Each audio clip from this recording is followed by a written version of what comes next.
He is hailed as one of the best players the Premier League has ever had. He's simply superb.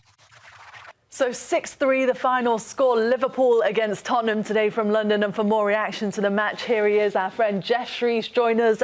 Geoff, madness again, wasn't it? It was madness in the Carabao Cup for Tottenham midweek against Manchester United. Ange Postecoglou said, "Are you not entertained?" I suppose everybody was entertained, but it yet again wasn't a great showing, was it, from Tottenham with all those goals they conceded? Yeah, I think you've got to take a few things into account.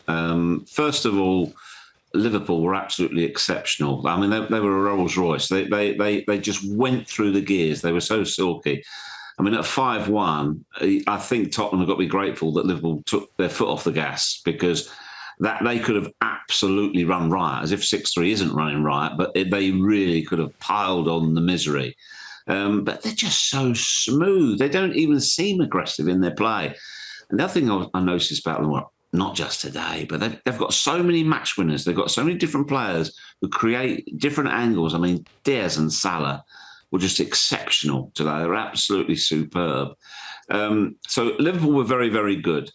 Tottenham also, they've had a big, big week this week. That win away to Southampton. Then, of course, that 7-goal thriller in the Carabao against Manchester United.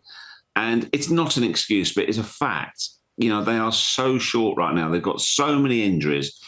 And I think those factors combined, and then they run into Liverpool at the worst possible time. I think those late goals for Tottenham were important. There was just something there, if you like, psychologically, that it wasn't an absolute hammering, which it threatened to be at some stage. Something for their supporters to cling on to. But as we know, they only play one way. Hey, Geoff, you're Ange now, right? And you've seen now over the last 2 Tottenham games, they've been a part of 16 goals for and against them, right, when you total them all out.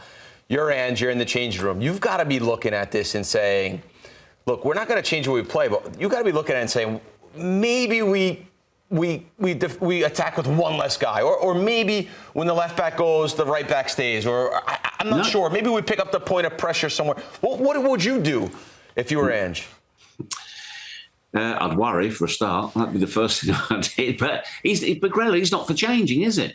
He said, you know, in his book, he famously said he compromised his principles once when things were going wrong. It was the worst thing he ever did. He has, in his words, deep-rooted beliefs in the way that the game should be played. And you've only got to see they are.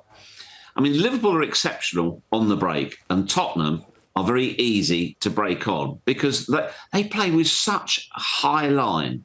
They continually expose themselves to risks. And that's where they got caught out.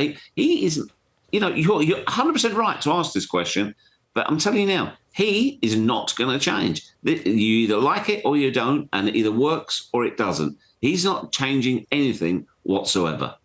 Do you think it is going to work, though, Geoff? How do you see Tottenham's season realistically going? Yes, they're through in the next round of the Carabao Cup. They're playing European football as well. They're in the Europa League. I mean, what's the outlook for Tottenham this season? Well, like I said, you know, when they've got all their players, they can pull off results. But for me, Poppy, that they're a team of, if you like, they're a team of moments as opposed to a team of consistently good performances or indeed a team of consistently good results. That's the problem with Tottenham. It's hit or miss, and there's quite a big gap between the two. It either clicks into place and it's fantastic, or it unravels quite badly. So I think they're one of the most unpredictable teams in the Premier League. You just don't know what you're going to get. Going into today, and this isn't hindsight, you know, it wasn't for no reason that the bookmakers made Liverpool the favourites to win this game. Of course they did, because of their position in the table, but also with those other factors we mentioned.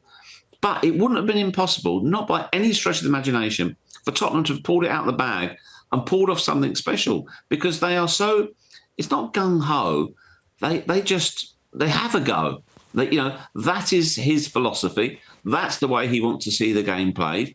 And he just, I don't repeat myself, he doesn't care. He doesn't care what pundits say. He doesn't care what people think. He says the only validation he's looking for is from his players. And if he gets that and the players on board with his methods and his style, he's happy. No, Geoff, I understand that. It doesn't matter what we say at the end of the day. I mean, we're just watching what we see, and at the end of the day, it's results. And it's where you are on the table. It's where you're in the Premier League. If you're playing European football, it's your trophy cabinet. So he's got to start caring. I agree with you on that. When I think about Liverpool and the way they play now on the other side of things, I wouldn't say that they're a pragmatic side at all. I would say that they're a team that's quite vertical. They're a team that likes to go for it. They're a team that likes to play attacking football. They're quite direct. But what would you say the differences are between Liverpool and Tottenham? Because I think they do it in a way that makes a lot of sense versus what Tottenham is doing. I think very simply, Grella, that they do not leave themselves anywhere near as exposed as Tottenham. You know, they're happy to attack, and as you say, they play in quite a vertical fashion, but they're also aware of their responsibilities going back the other way. And you look at the work that Diaz puts in, the work that Mo Salah puts in when they've got to go that way, do the ugly stuff. Plenty of that going on. And the players they have in midfield as well, they create a really, really solid platform for that attack too. And they've got a lot of good players who've got a really good eye for a pass as well. So, I mean, so many players from Liverpool today had excellent performances.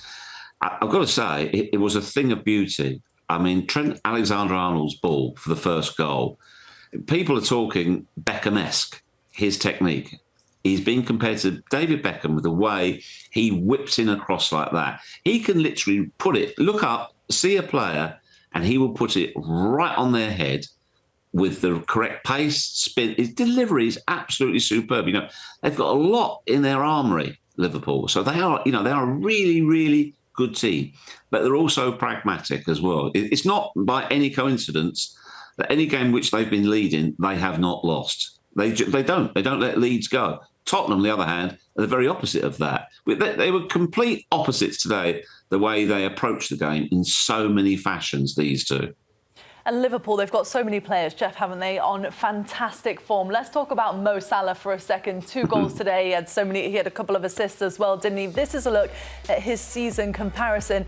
These numbers are incredible. For the first time in the Premier League, a player has double-digit goals and assists before Christmas. Why are we seeing Mo Salah have the season that he is having? Is it because of this new Arne Slot era, or is it because of his contract, or is it because of a mix of everything, do you think? Yeah, I think it's, to be honest with you, you've only got to look at him. Okay, he's set a new record now, which is fantastic. I mean, this is an exceptional footballer who's having an exceptional season right now. But look at his numbers for every season he's been at Liverpool. He is so consistent. He's been absolutely superb. Quite rightly, he is hailed as one of the best players the Premier League has ever had. He's simply superb. And I think this is what it comes down to when they talk about his contract, 1 year, 2 year, whatever the deal is going to be. How on earth do you replace those numbers? It's impossible. It's absolutely impossible to replace those numbers. They've got to keep him in a red shirt for as long as possible whilst he is producing those sorts of performances.